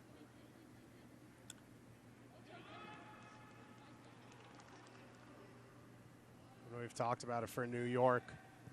It's been a season of tough moments. They haven't capitalized when they've had chances as Vitiello comes out to handle that one. And in games where they've played well, there's been mental lapses. Especially at home. Just one win at home so far for New York. They struggled. They couldn't score against Tampa to open the season. They had a attacking corner kick that ended in a goalkeeper assist against them, against Hartford, and then the mistake at center back in the red card to Lapsley against Loudon to lead to 2 losses at home. And in a shortened season, you don't really have time to make up for those mistakes. So true. Sharifi steps into that one. Lacava trying to lay it off for Clark. Jay comes over to handle it and then puts it out. It's kind of been the mantra so far. It's just everything's got to be a little bit sharper. One of the beautiful aspects of kind of the system, the Red Bull system per se, is that it'll create chances. You just got to be smart with the ball at feet. You can play simple. That's the luxury of the actual system, is that you're going to win the ball usually high up the field, and you just have to be smart in terms of how you manage possession. And so far, I think we can do a little bit better in the midfield in terms of managing possession. We obviously talked about being a little bit better in the final third, but you got to capitalize on the chances when they come. We saw quite a few chances, at least in the first 10 or 15 minutes, with balls bouncing in the box. That's kind of that can't happen. If you're a center forward and you've got guys, you got 2 up top right now, you got to get on the end of that no matter what. We don't care what it looks like when you put the ball in the back of the net, just as long as you put it back in the net. And we talked about it a little bit. Sebastian Elney, starting center forward, leading scorer for this team, out with an injury. Right now, Coach Wolenek trying to find some answers in the attack. He's got a few question marks for sure. Well, you got the 5 substitutions, and that is definitely a difference maker there in terms of the amount of, or at least numbers of opportunities and number of different chances and different people that you can bring in the lineup. But, yeah, you would think that you allow the game to kind of go for the next 10 or 15 minutes, and then you start talking to your coaching staff and saying, hey, who's the person that makes the most sense right now in terms of a change. And, of course, both sets of subs just getting up to start getting loose here as this is a dangerous back pass, and it goes in. Kilwine tried to clear it away, curling up over Lapsley. And Wallace Lapsley couldn't get his eyes on the ball, couldn't locate it, and it goes in. One of the most bizarre own goals you will ever see. Man, it's tough to take. If you're a Red Bull fan, seeing a goal like that where it was just so awkward, we can see the replay here. Ball was just played, Kilwine just coming in, and just really difficult kind of play there by Lapsley. He was trying his hardest to try to knock it over the post, but man, very unfortunate. And no sun over Lapsley directly. Yeah. Although the sun peeking out over the roof in that area, which could have made it harder to locate, just took a wild spin off the foot of Kilwine. And as we just talked about, it's been moments like that for New York this year. They have not had the luck fall their way. And unfortunately for Kilwine, that one's going to go around the world in a way you don't want to see as a defender.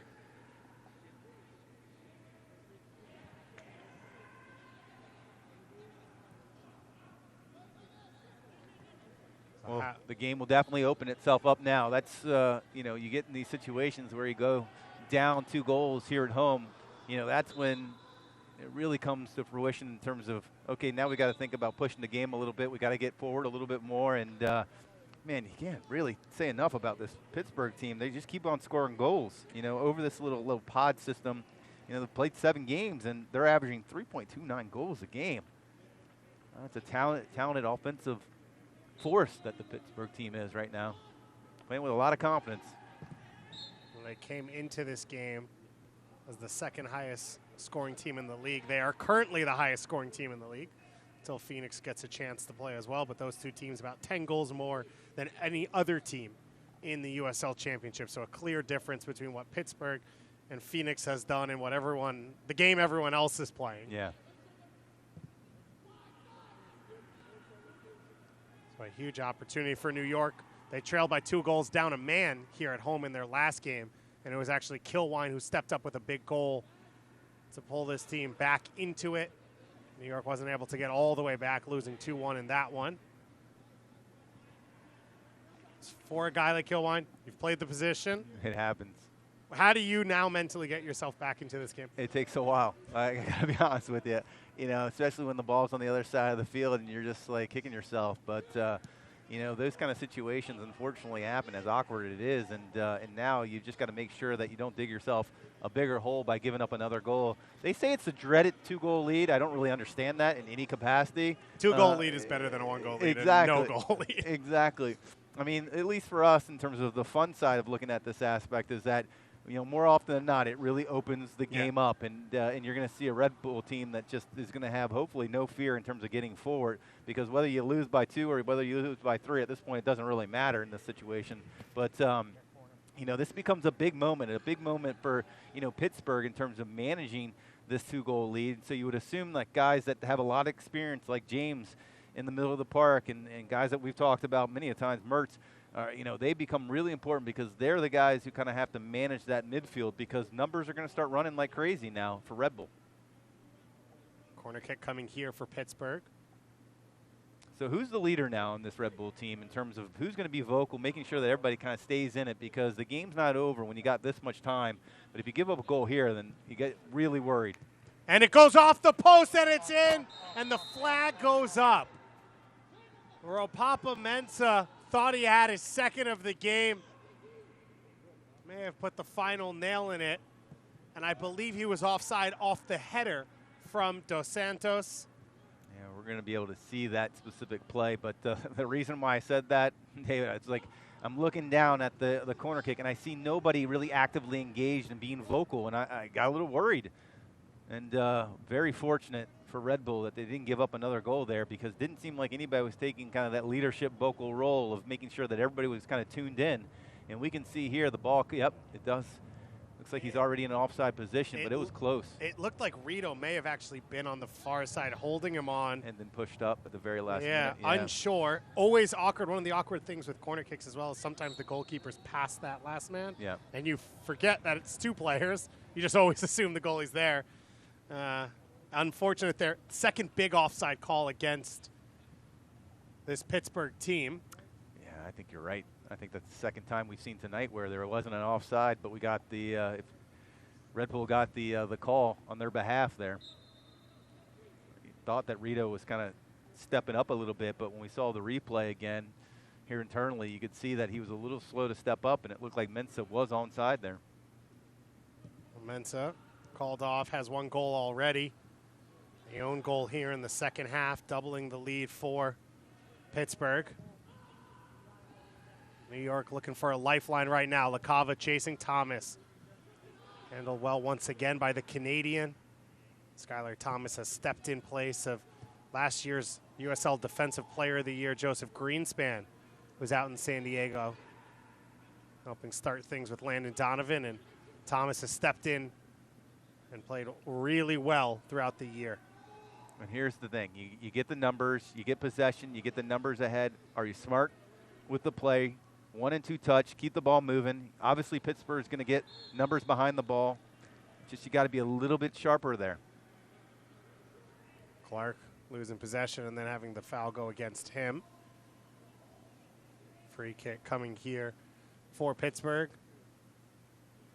Coach Lilly was in a conversation with Patrick Bunk Anderson, one of his defenders on the bench, for a little bit just a moment ago. So we'll see which coach looks to pull the trigger first on a substitute. I wouldn't be surprised if Coach Lilly put somebody right in front of that flat back five and just kind of holds tight, and I think I would. I mean, honest with you. I mean, you get a road win like this one, that kind of seals the deal for your team in terms of that probably first seed. I mean, I'm going to try to do whatever's necessary to just kind of hold tight for the next, 30 minutes or so. As you get a look there at Bob Lilly, and now Bunk Anderson coming over, taking his penny off, so it looks like that will be the substitution. There's a set piece coming now for Pittsburgh. Headed away. The top of the box. Dover clips it back in. Comes into the hands of Lapsley. We mentioned the injury to Conardo Forbes, but Bunk Anderson and Dequa both coming back into the team here over the last few weeks after being stuck outside the country at the beginning of the restart. As this ball's curled in, a perfect deflection falls to Mertz, and he knows exactly what to do with it. Everything going right here in the second half for the Pittsburgh Riverhounds, and they are out to a commanding 3-0 lead. Yeah, you mentioned it's actually tough to watch now. You get a situation where, we're a little sloppy in the back. A good ball there by Dos Santos, and man, I got to tell you, if there's anybody rewarded in terms of quote-unquote deserving of a goal right now, it's probably that player right there, Robbie Mertz, who's had an absolutely incredible game, and he was rewarded a little bit. Got a little lucky, and that's okay. Dos Santos with a little dance. And knows right now Lady Luck is on his side. A wicked deflection on the own goal for Kilwine. A wicked deflection off that cross. Curled perfectly into the path of Robbie Mertz.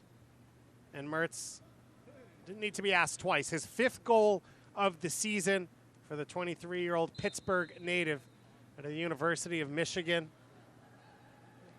We have talked about his game all throughout this one, how important he is going to be for Pittsburgh going forward, with question marks around the availability of Conardo Forbes, and Mertz stepping up once again here to show his quality. Talking about showing his quality, judging from the fact that he likes, hold out for just a second.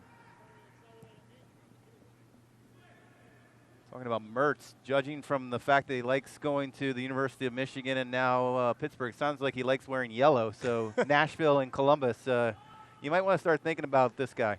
Ball sneaks through here for Torre. Closed down by Thomas. Hits the post. Second huge opportunity of the game for Torre. Didn't wait this time. and just inches away from a goal. So unlucky there, Torre. Does a great job trying to find that far post. I mean, everything is going Pittsburgh's way right now. And Pittsburgh coming in. Well, they know exactly what they wanted to do. And they have taken advantage of every situation in this game. The mistake from Boateng still had to be finished off well by Mensah in the first half. The own goal in the second half and the deflected cross that Mertz finished. And now that one bashing off the post, and first substitutions of the game. It'll be Patrick Bunk-Anderson and Albert Dikwa to come on for Pittsburgh. Joe Fala, as well as Tipwa Shuma coming on for New York. So 2 subs either way. Bunk-Anderson will come on like-for-like change for Lindstrom as Dikwa comes on for Ropapa Mensah. 2 players in Lindstrom and Mensah that had huge first halves for this Pittsburgh side.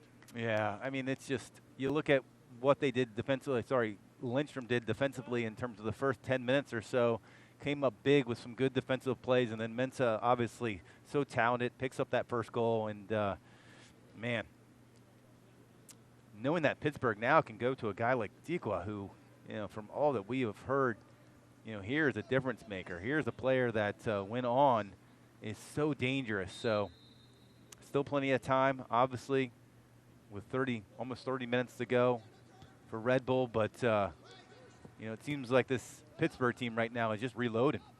So Shumba comes on, a little bit more of an attacking option than Sharifi. And Joe Fala, like-for-like change at center back for Boateng.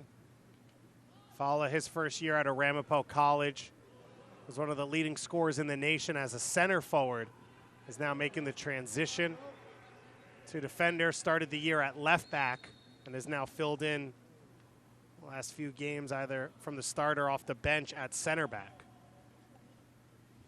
As a guy who used to be an attacking player who was forced into the center back, embrace it, Fala. Embrace it. It might lengthen your career. You never know.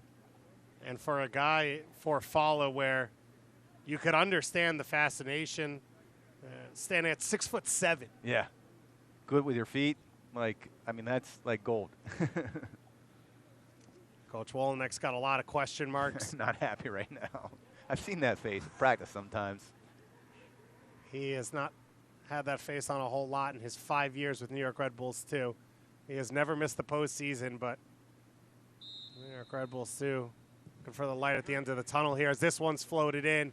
Bunk-Anderson gets his first touch of the game off the bench and heads that one down. So for me, if I'm John, obviously I'm not, but if I'm John, I'm looking at this game now is like, who are the guys that I can rely on that are not going to give up? Who are going to be the professionals here? Who are the guys that are going to stand up and no matter how frustrated they are in terms of the way the game is going, and kind of show themselves, show their value in terms of not only as a player but their maturity. You know, there's still a lot to gain from this season. There's still a lot of games left, and you know, this is kind of the gut check time. This is the time where, you know, a coach will look on the field and say, who are the players that I can rely on going forward? There are a lot of games coming up in the USL. Don't forget to follow New York Red Bulls, too, and the Pittsburgh Riverhounds, as well as the rest of the USL Championship all season long on ESPN+, home to USL, MLS, UFC, and more. Join the nearly 8 million sports fans who have already signed up. You can sign up today at ESPNplus.com. The free kick coming here. Torre going down in a heap off the tackle from Skylar Thomas. Slow to get up. Like he was entangled in terms of Thomas. Thomas being a big player, too. Torre is slow. Dantuma Torre goes by Yaya, out of Guinea originally. Going to high school in Trenton, New Jersey. While he plays in the Red Bull Academy. The first thing you hear every time someone talks about Torre is always has a smile on. Love it. So to get him to stop smiling means the tackle must have been pretty bad. He has been loving life in his first year of pro soccer and was inches away from his second goal just a moment ago. That one goes into the box, bounces around, following a foot race with Dikwa. Gets it back. Jay floats one in, and it's over the head of Kilwine. Well, now you've got a big target, Fala. I mean, obviously Kilwine's a big player too, but Fala, guy who's really comfortable in the box. I mean, again, these set pieces become big in the next 25 minutes or so. So Dos Santos' afternoon is done as Anthony Velarde comes on in place of him. Velarde started midweek in midfield. The 23-year-old out of Reedley, California. His second year with the Pittsburgh Riverhounds. 3 goals, 4 assists last year. 4 goals, 2 assists this year. And we mentioned Forbes being out, but with Dequa and Bunk Anderson joining this group, you're starting to look at some good depth, as well as Ray Lee, this late addition. And Coach Lilly saying Tony Wall's now back into training after he was home dealing with some family issues and then the necessary quarantine time on the back end of that. This is a Pittsburgh team that may be getting better as the season's gone along. I mean, it's hard to believe, especially when you lose a guy like Forbes who, is literally the leader of assists in this league's history. That, I mean, you can just see just from this game in the first, 67 minutes how talented this Pittsburgh team is. And to be able to reload the way they are with the names that they are shows that they're a big threat to try to win a championship this year. So it looks like New York's getting ready with their next set of changes as Keenan Hott and Omar Sow are talking to the coaching staff.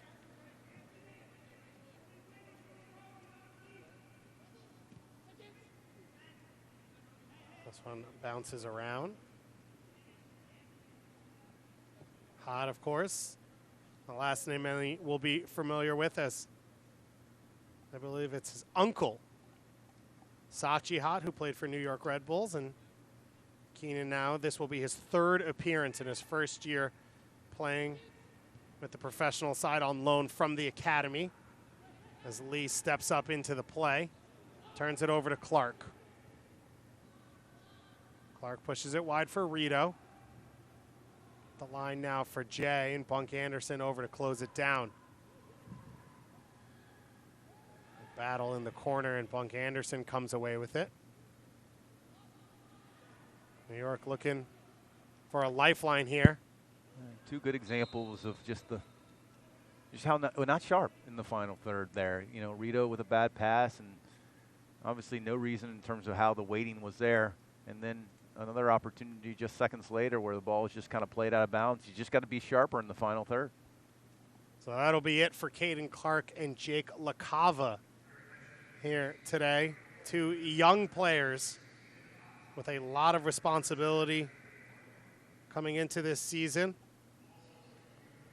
LaCava at 19 years old. Clark at just 17, starting at the number 10 and number 9 positions. And it was not an easy afternoon. It was never going to be against this opponent. You saw flashes of it from both players, but not a full, consistent performance. Yeah, I mean, you hit the nail right there. I'd like to see Clark, and it's tough. He's 17 years old. I mean, he's going to learn these things. But, he kind of forced a lot of the passes. I tell people all the time, in terms of the center midfield position, it's like your role and responsibility is to dictate pace of play sometimes. And when things aren't going well in the final third, it's your role and responsibility to just know what's happening on the field of play and say, okay, we might need to slow this down a little bit. We might need to slow it down enough to where our outside backs can be more involved. And we just didn't see that, but he'll learn. He's obviously a very talented player. Anytime you're given the reins as that number 10 when you're only 17 years old, especially within an organization like Red Bull, it shows you just how talented that player is. So Hott will step in to midfield. Committed to go to Duke.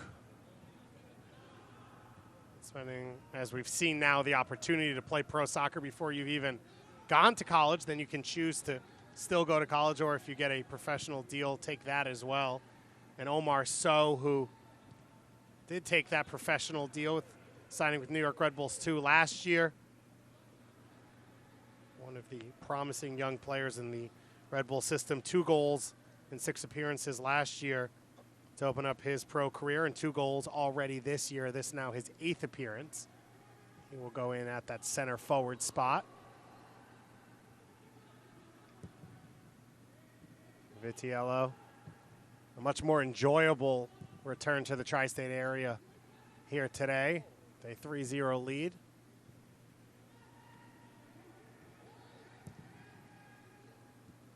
Kaziel up off the chest of Tikwa. Mertz making the run out of midfield. Fala is able to get on his horse and beat Mertz to it.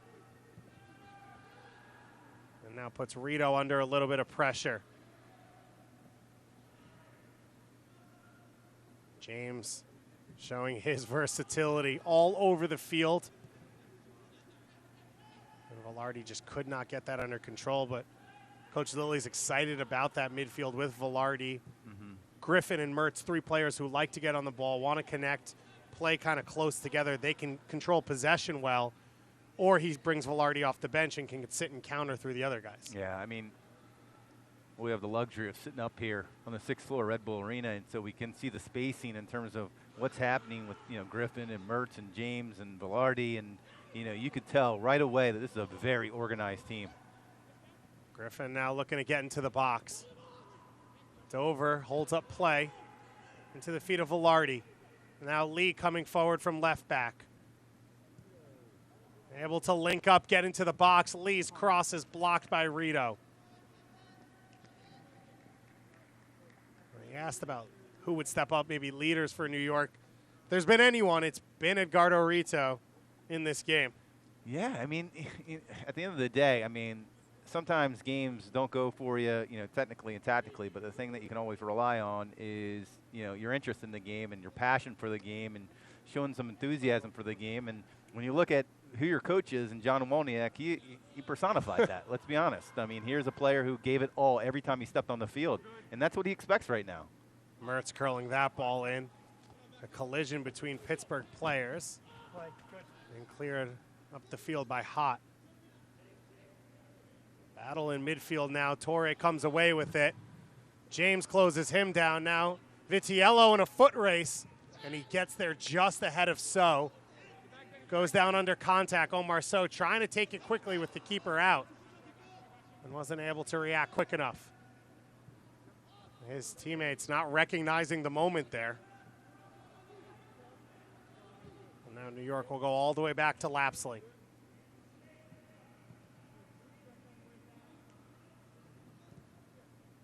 That's kind of what I'm talking about right there in terms of just got to be better. It was a tight first half most of the game as Omar So gets away from Van Kaziel. And Torre just could not get that one under control at full speed. Minor glimpse there of how dangerous So can be when he gets the ball at his feet.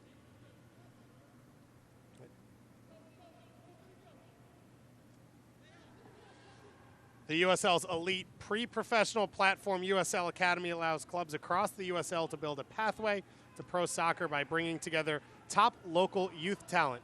Following the success of their first Academy Cup events, clubs can now apply to participate in the USL Academy League, kicking off in spring of 2021. For more information, visit USL-academy.com or search hashtag USL Academy on any social media platform.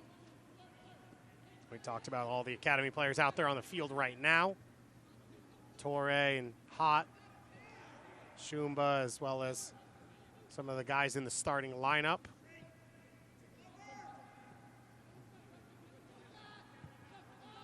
For Pittsburgh, it was a huge moment to close out the first half. Rapapa Mensah taking advantage of a moment for Roy Boateng that he'll want to forget.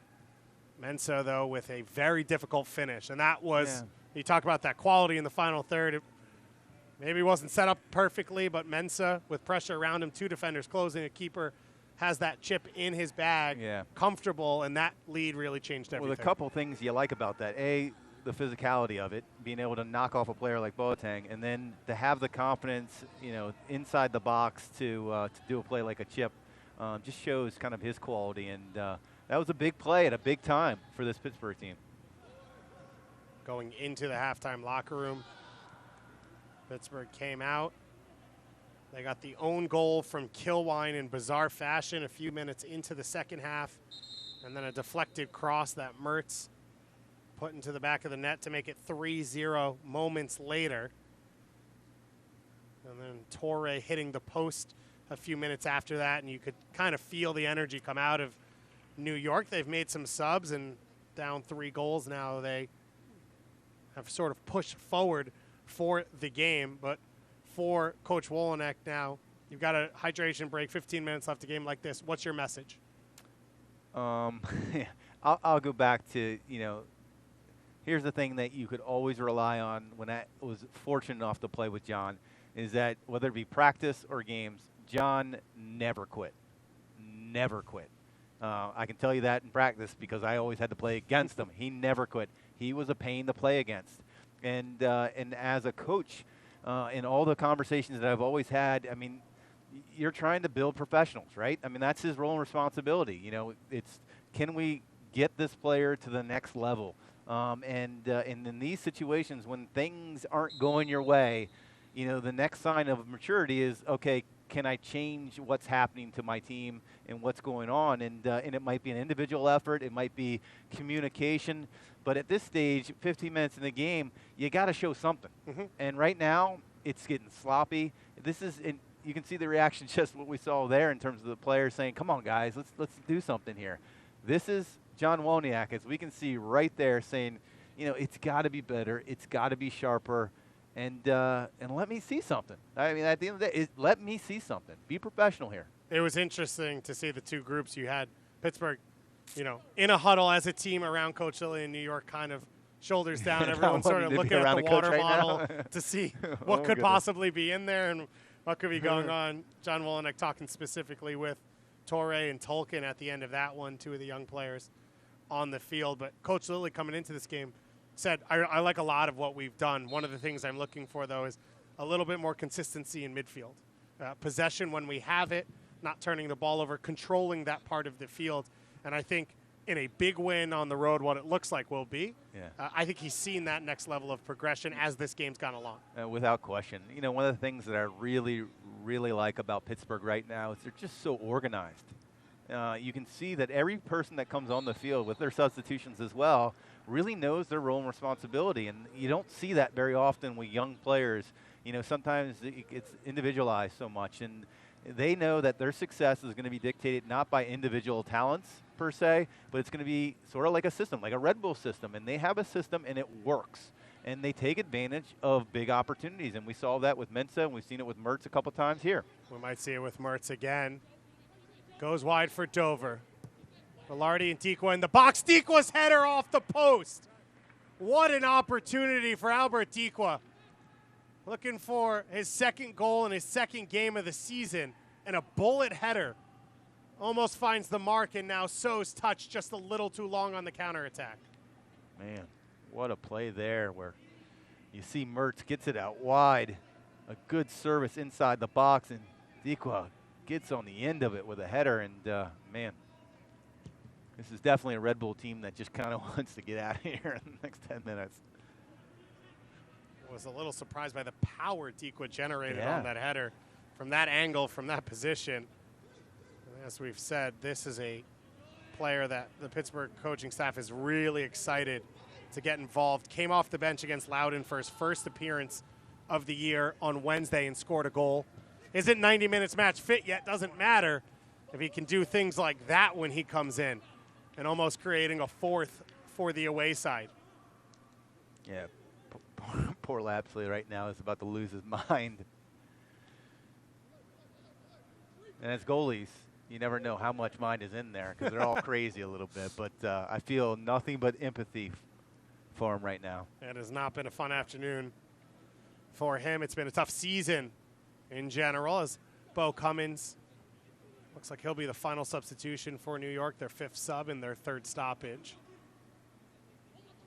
Well, Velarde now to take this corner kick with the in-swinger. On the far post, Thomas heads it back on goal, and Lapsley comes out in front of Van Keezeal to take it. Final 10 minutes or so of this one, the 3rd and final meeting between these two teams in 2020. New York Red Bulls, too, in 5 years of existence, have made the postseason every year. It is going to be a tough uphill climb this year. And you have seen all of the cracks in the armor in this match so far as that one runs out. Lemus passed just a little too far ahead of Tolkien.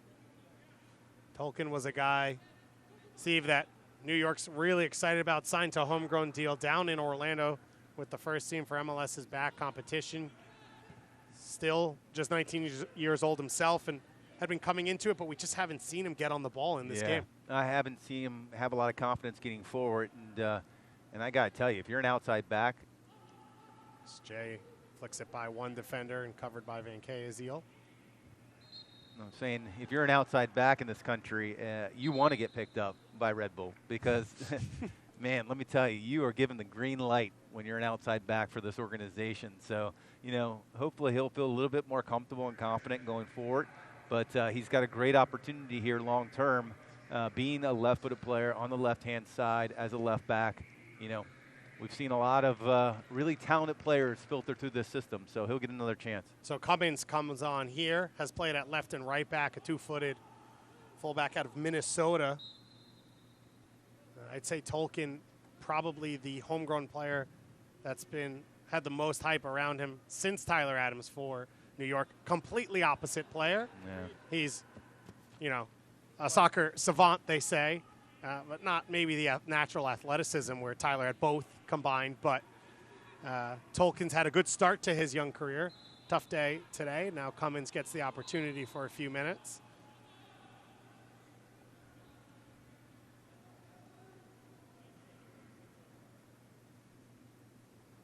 Yeah, this is just, one of those games. It's just not gone your way. When you look at how, the ball is bounced. It is bounced in favor of Pittsburgh, and Pittsburgh, quite frankly, is deserving of it because they've been the better side, at least, when you look at objectively this game, they've been organized. They've been really good and dangerous in the final third. Their midfield has been exactly what you asked for, at least the coaches asked for in terms of guys like James and Mertz and Griffin. But overall, so far here, 82nd minute, 83rd minute, they've done everything that I'm sure the coach had them prepared to do here when they stepped on the field. It'll be really interesting to see for Pittsburgh going forward.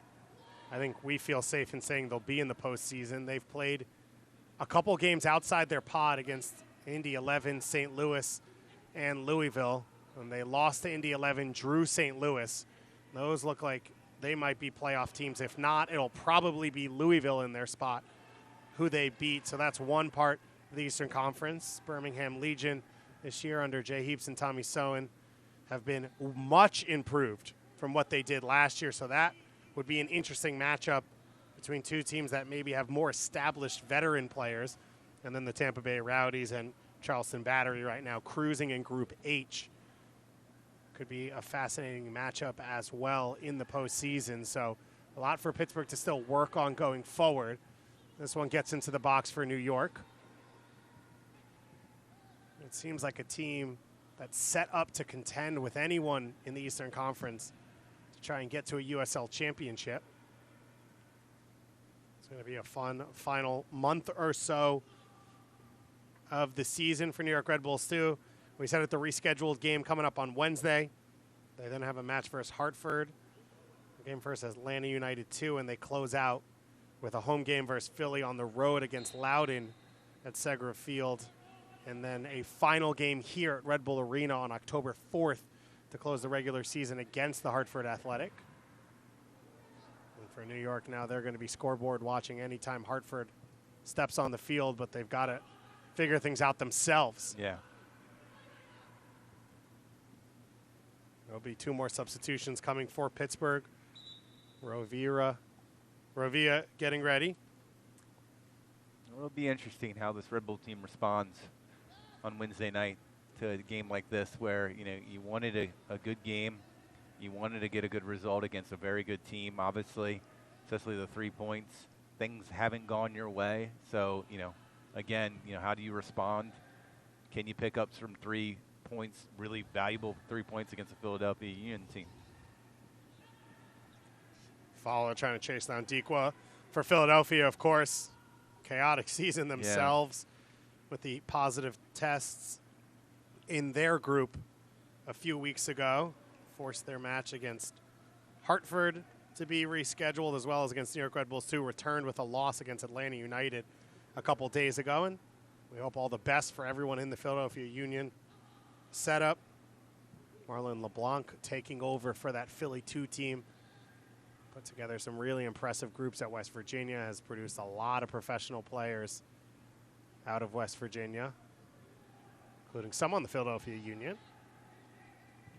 He's trying to get that group right as well, with Paxton Aronson signing a homegrown deal to follow up in his brother's footsteps and leading the line for that Philly 2 team. Jay can't create anything off that turnover. Pittsburgh now in full control of this one. Yeah, I mean, just you can see the confidence, and this is a perfect example of just what it means to have a good midfield where you can feel comfortable allowing them to kind of keep possession. And I mean, this is a talented team. This is a talented team. Very deserving of the win today. So it'll be unless some craziness happens in the last 4 minutes, but they're doing just about everything right now. So Lucas Fernandez, the Rochester native, coming on. His first year out of Temple University. Another good, dangerous attacking player. And Danny Rovira coming on as well. Finished his college career in New Jersey. Or started his college career in New Jersey after finishing off in Vermont, the Bogota native. Take a look at that collision there.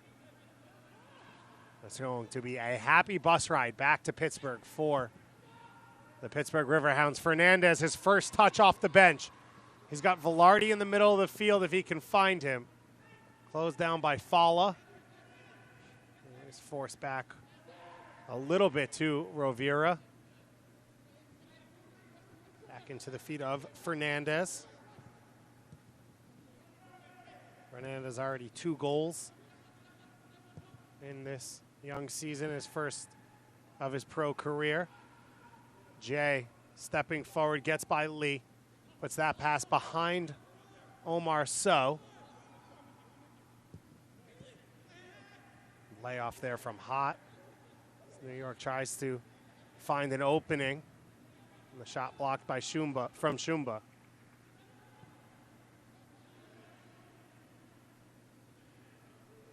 Rito has been in a great battle with Lee all game.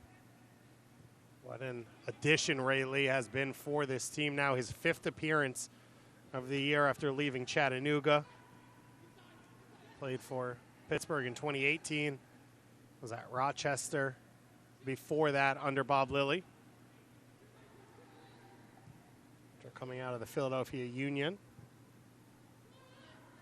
Part of what is a large group of players who have kind of followed Bob Lilly around, and why not? Dedicated. He knows what you want. You know what he wants, and you'll win. Yeah, you'll win. I mean, 27 years, never never having a losing season. It says something about, a style of play that you like to see and the players you feel comfortable with, and these players have stuck with him. He's stuck with them, and now you're seeing the fruits of that kind of labor right now, because you're seeing a very talented team that understands their responsibilities, and they're getting a very good and well-deserved result here at Red Bull Arena. And you mentioned that history for Bob Lilly. Was Coach of the Year for the Hershey Wildcats back in 2000. Won a Canadian championship with the Montreal Impact. Won a USL championship with Vancouver Whitecaps before they moved to MLS. And then, of course, a USL championship with the Rochester Rhinos in 2015. So he's won, and you always hear coaches have their guy. He's got a lot of guys. Yeah. But it makes sense. Tomas Gomez, a guy who played well for him in Rochester, went to Sacramento, looking for playing time, and he knows he's got a home if he comes back to Pittsburgh and plays under Bob Lilly. And there's a lot of players, it seems like, who have that that level of comfort with Coach Lilly, and it's worked for him. Yeah. Don't forget, if you're on the road, you can't watch. You can always listen to USL Championship action on Sirius XMFC, North America's only 24/7 source of soccer radio, featuring Ray Hudson, Tony Miola, and Rodney Marsh. Fans of the USL can now listen to the best matches of the week, along with action from MLS, the Premier League, UEFA Champions League, Sirius XMFC channel 157 on your Sirius XM radio or app. Of course, Charlie Davies as well, the legend. himself on Sirius Radio. And there is a lot of soccer coming down the pipe for all of us. USL Championship continues to roll through. NWSL restarting this weekend with their fall series. MLS back in action as well. The Canadian Premier League is playing, and then the European leagues have either restarted or are restarting. Mexico's back, so there was no soccer. Now there's a lot of soccer. Yeah, exactly. Something to take everyone's minds off of everything else that's going on. Sounds good to me. In the world every once in a while. So we get a minimum of 3 minutes of stoppage time here. A goal in the dying minutes of the first half for Ropapa Mensah will stand up as the game winner. A bizarre own goal for Preston Kilwine at the beginning of the second half. Really threw New York Red Bulls, too, for a loop. And then a deflected cross that landed to Robbie Mertz, who knew exactly what to do with it to make it 3 goals for Pittsburgh in this one. So now combined 7-1 aggregate over the last 2 games for Pittsburgh against New York Red Bulls, too, showing just how dominant they've been in Group F action. Another turnover there from Fala. He steps up and wins it back. We're going to play the ball through for Omar So. So firing it into the feet of Torre. Nothing really he could do with that one. You could see the frustration for Torre. Yeah. I mean, that was definitely a frustrated player there, striking that ball into the box. And James being in the right place at the right time to clear it out, as he's been all day. So now 2 games without Kennardo Forbes, 2 wins for the Pittsburgh Riverhounds. That'll give a lot of confidence to this group to fill in for, as you said, at the all-time assist leader in USL Championship history, a finalist in MVP voting last year in the USL Championship. One of the best players to ever play in this league. And big shoes to fill, but a lot of quality in this Pittsburgh team to do it. Coach Lilly's got to be happy with what he's seen through the course of this week. And as we said, the schedule stretches out for his group now, just 1 game a week for the final month of the season, as they are sitting pretty almost a certainty to make the playoffs and almost locked into a first place spot. Lemon now wins it back in the final moments. A lot of work left to do for New York Red Bulls, too. They will start to try and rebound on Wednesday night here at Red Bull Arena against the Philly Union, too. That game at 5 p.m. Eastern Time on ESPN+. Myself and Steve will be back here with you for that one. We hope to see a more competitive one, but we probably won't see a better performance than what we saw today from the Pittsburgh Riverhounds. They showed why they're first. They continue their goal-scoring form. They continue to show why they are a favorite potentially for a USL championship. Yeah, we talked about how dangerous they are in terms of creating chances. They created them chances. They they scored their 3 goals, and all kudos. I mean, they did exactly what they needed today. They were organized. They had big-time plays by big-time players, and a very deserving 3 points. So our yellow and black will be able to raise their flag over the New York Red Bulls too this year as they take the rubber match in the 3-game regular season series with a 3-0 win on the road at Red Bull Arena. A huge afternoon for Bob Lilly's side as they continue to pour in goals and smile here in the 2020 season. We'll be back in just a moment with all our post-game coverage here from Red Bull Arena.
It's been a while since we shared those last moments at home, and a lot has changed. The world shut down. We found ourselves lost, but we found a way. Our heroes kept us in the game, and our community came together like never before. This beautiful game will continue to provide us the strength to keep moving forward. And but deserving those 3 points, and now this Red Bull 2 team has to come back and think, you know what? I'd hate to say it's a must-win game on Wednesday night, but we're getting to that point where 3 points is vital. New York Red Bulls, too. They are looking up into the playoff spots. Pittsburgh looking down on basically everyone else in the USL Championship as the league's leading scorers, and they continue their dominant run. 3 wins in 3 games in 1 week for the Pittsburgh Riverhounds. What a good one it's been for Bob Lilly's side. For myself, David Goss, and Steve Jolly, everyone here, part of our production, thank you so much for watching alongside us, and enjoy your Labor Day weekends.